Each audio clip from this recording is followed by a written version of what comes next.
जय हिंद साथियों, स्वागत है आप सभी का आपके अपने यूट्यूब चैनल बिग जोस के द टॉप 20 शो में। तो साथियों, उम्मीद करता हूं कि आप सभी स्वस्थ होंगे। तो साथियों, आज के इस वीडियो लेक्चर में हम डिस्कस करने वाले हैं एजीटी एवं एसटी अभ्यर्थियों के लिए सेलेक्टिव और एग्ज़ाम ओरिएंटेड टॉप 20 क्वेश्चंस के बारे में, जो कि बार बार परीक्षाओं में पूछे जाते हैं। तो सही प्रश्नों को ध्यान से देखिएगा, क्योंकि सही प्रश्न एग्ज़ाम ओरिएंटेड और सेलेक्टिव हैं। तो आइए देखते हैं। जैसे हमारा पहला प्रश्न है, जल प्लावित मृदाओं में कमी होती है। जल प्लावित मृदाओं में कमी होती है मतलब कि वाटर लॉग्ड सॉइल में कमी होती है किस पोषक तत्व की? जिंक की, आयरन की, मैग्नीज की या फिर फास्फोरस की? तो जल प्लावित वाटर लॉग्ड मृदाओं में जो है कि हमारा जिंक की कमी होती है। किसकी? जिंक की। आप सभी को पता होगा कि हमारे उत्तर प्रदेश के तराई क्षेत्र में जो है कि जिंक की कमी पाई जाती है। क्यों? क्योंकि ये जो है कि हमारी जल प्लावित मृदाएँ होती हैं, इसलिए इसमें जो है कि जिंक की कमी पाई जाती है। वहीं अगर बात करें आयरन और मैग्नीज़ की, तो इसकी अधिकता होती है। तो यहाँ पे दोनों क्वेश्चन की याद रखिएगा कि वाटर लॉग्ड मृदाओं में जो है कि जस्ते की कमी होती है और आयरन एवं मैग्नीज़ की अधिकता होती है। तो इन दोनों को ध्यान रखिएगा। नेक्स्ट क्वेश्चन है, मृदा में अधिकता से पाया जाने वाला जीवाणु है। मृदा में अधिकता से पाया जाने वाला जीवाणु कौन सा है? वायरस, बैक्टीरिया, कवक या फिर केचुआ? तो मृदा में पाए जाने वाले सूक्ष्म जीवों में सर्वाधिक संख्या में बैक्टीरिया होती है। क्या होती है? सर्वाधिक संख्या में बैक्टीरिया होती है। अगर उसके बाद की बात करें तो उसके बाद सेकेंड नंबर पे एक्टिनोमाइसीटीज़ आता है। कौन सा? एक्टिनोमाइसीटीज़। तो याद रखिएगा, पहले नंबर पे मृदा में सबसे अधिक पाया जाता है तो हमारा होता है बैक्टीरिया होता है, और सेकेंड नंबर पर बात करें तो एक्टिनोमाइसीटीज़ पाया जाता है। वहीं अगर बात करें कि मृदा में मुख्य रूप से जो है कि बैक्टीरिया भी पाई जाती है, एक्टिनोमाइसीटीज़ भी पाई जाती है, फंजाई भी पाई जाती है, एल्गी भी पाई जाती है, निमेटोड भी पाए जाते हैं और प्रोटोजोआ भी पाए जाते हैं। लेकिन सर्वाधिक मात्रा में हमारा मृदा में जो है कि बैक्टीरिया होती है। ये क्वेश्चन बार बार एग्जाम में पूछा जाता है। नेक्स्ट क्वेश्चन है, एक संतृप्त मृदा में हवा जल इंटरफेस पर जल तनाव होता है।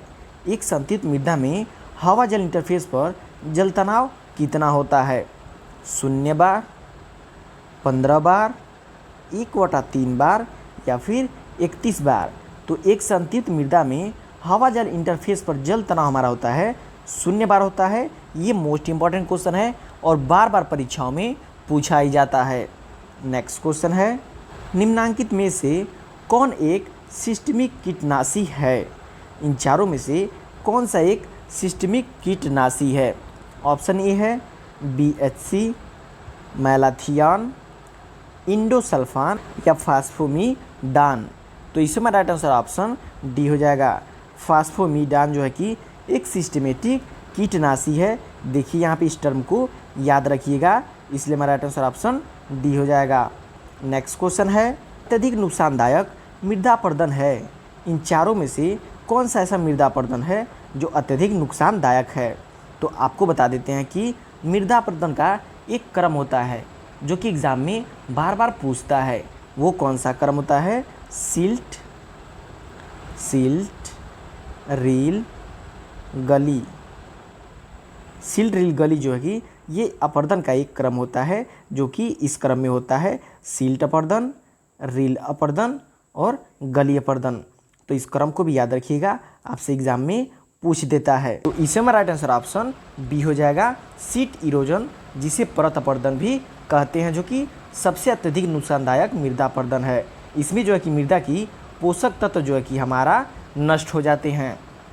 सूखी मृदा की विशिष्ट ऊष्मा लगभग होती है। ऑप्शन ए है 1 कैलोरी प्रति ग्राम, 0.1 कैलोरी प्रति ग्राम, 0.5 कैलोरी प्रति ग्राम, 0.2 कैलोरी प्रति ग्राम। तो सबसे पहले आपको इसमें समझना है कि विशिष्ट ऊष्मा कहते किसे हैं। तो आइए देखते हैं। 1 ग्राम मृदा का ताप 1 डिग्री सेंटीग्रेड बढ़ाने पर, 1 ग्राम मृदा का ताप जो है कि 1 डिग्री सेंटीग्रेड बढ़ाने पर जितने कैलोरी ऊष्मा की आवश्यकता पड़ती है, और 1 ग्राम जल का 1 डिग्री सेंटीग्रेड बढ़ाने पर जितनी कैलोरी ऊष्मा चाहिए, इन दोनों ऊष्माओं के अनुपात को जो है कि मृदा की विशिष्ट ऊष्मा कहते हैं। तो शुष्क खनिज मृदा की औसत विशिष्ट ऊष्मा लगभग होती है हमारी कितनी, 0.2 कैलोरी प्रति ग्राम। इसलिए हमारा राइट आंसर ऑप्शन डी हो जाएगा कि सूखी मृदा की विशिष्ट ऊष्मा लगभग होती है 0.2 कैलोरी प्रति ग्राम।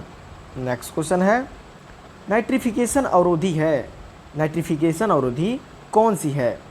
ऑप्शन ए है सरसों की खली, अलसी की खली, नीम की खली या फिर मूंगफली की खली।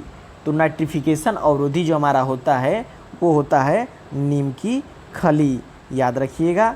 नेक्स्ट क्वेश्चन है, वर्टिसॉल पाई जाती हैं, वर्टिसॉल मृदाएं जो है कि कहाँ पे पाई जाती हैं? तो सबसे पहले यहाँ पे ये समझिए कि वर्टिसॉल मृदाएं कहते किसे हैं। तो वर्टिसॉल मृदाएं मुख्यतः जो है कि कपास की काली मृदाएं होती हैं। किसकी? कपास की काली, कपास की काली मृदाओं को जो है कि वर्टिसॉल मृदाएं कहते हैं, जो कि मुख्यतः हमारा मध्य प्रदेश में पाई जाती हैं। याद रखिएगा, मोस्ट इम्पॉर्टेंट क्वेश्चन है। नेक्स्ट क्वेश्चन देखते हैं, पूर्णतया पके लाल टमाटर के फलों का रंग जिस पिगमेंट के कारण होता है उसका नाम है। जो टमाटर पूर्णतया पक कर के लाल कलर का हो जाता है वो किस पिगमेंट के कारण होता है, उसका आपको नाम बताना है। ऑप्शन ए है कैरोटीन, एंथोसाइनिन, लाइकोपीन या फिर उपरोक्त में से कोई नहीं। तो पूर्णतया पके लाल टमाटर के फलों के रंग जिस पिगमेंट के कारण होता है उसका नाम है लाइकोपीन। क्या नाम है? लाइकोपीन। लाइकोपीन के कारण जो है कि टमाटर का लाल रंग होता है। फसल स्थापना के लिए FIRB विधि विकसित की गई है। कहाँ से? पंतनगर से, करनाल से, कानपुर से या फिर दिल्ली से। तो अधिक उपज प्राप्त करने के लिए डायरेक्ट ऑफ व्हीट रिसर्च, जिसे कहते हैं शॉर्ट फॉर्म में DWR, जो कि हमारा करनाल हरियाणा में स्थित है, उसके द्वारा जो है कि FIRB, जिसका फुल फॉर्म होता है फरो इरिगेटेड रेड बेड विधि, इनके द्वारा जो है कि विकसित की गई थी। किसके द्वारा? Direct of wheat research, Karnal Haryana के द्वारा। तो याद रखिएगा, इसमें राइट आंसर ऑप्शन बी हो जाएगा, करनाल। वानस्पतिक गुप्तावस्था पाई जाती है। वानस्पतिक गुप्तावस्था किस में पाई जाती है? धान की प्राचीन देसी किस्मों में, हाइब्रिड राइस में, नवीनतम बौनी धान की किस्मों में या फिर उपरोक्त सभी में। तो धान की प्राचीनतम देसी किस्मों में जो है कि वानस्पतिक गुप्तावस्था पाई जाती है, इसलिए हमारा राइट आंसर ऑप्शन ए हो जाएगा। नेक्स्ट क्वेश्चन है, दाने के लिए ज्वार की बुआई का उपयुक्त समय है। दाने के लिए यदि आप ज्वार की बुआई करते हैं तो किस महीने में करेंगे? जून में, अगस्त में, जुलाई में या फिर सितंबर में। तो दाने के लिए ज्वार की बुआई जो है कि जून के अंतिम सप्ताह में, जुलाई के प्रथम सप्ताह तक उपयुक्त होती है। तो इसलिए हमारा आंसर ऑप्शन बी हो जाएगा, जुलाई में। नेक्स्ट क्वेश्चन है, गोल्डन धान में अधिक पाया जाता है। ये क्वेश्चन हमने कई बार आप सभी को करवाया हुआ है। तो गोल्डन धान में जो है कि विटामिन ए की प्रचुर मात्रा पाई जाती है। नेक्स्ट क्वेश्चन है, आलू की फसल के खेत में मेड़ी चढ़ाते समय कद्दू वर्गीय फसलों का बोना कहलाता है। जब आलू की सोइंग हुई होती है तो मेड़ी चढ़ाते समय बीच बीच में कद्दू वर्गीय फसलों को बोना क्या कहलाती है? Mixed cropping, parallel cropping, relay cropping, sequential cropping. आपकी बेहतर जानकारी बता दें कि एक फसल की कटाई से पूर्व दूसरी फसल बोना रिले क्रॉपिंग कहलाता है। तो यहाँ भी देखिए, हमारा एक फसल भी लगा हुआ है, उसके कटाई से पूर्व दूसरी फसल कद्दू वर्गीय जो कि लगा दिया गया, इसलिए हमारा यहाँ पर राइट आंसर ऑप्शन सी हो जाएगा, रिले क्रॉपिंग।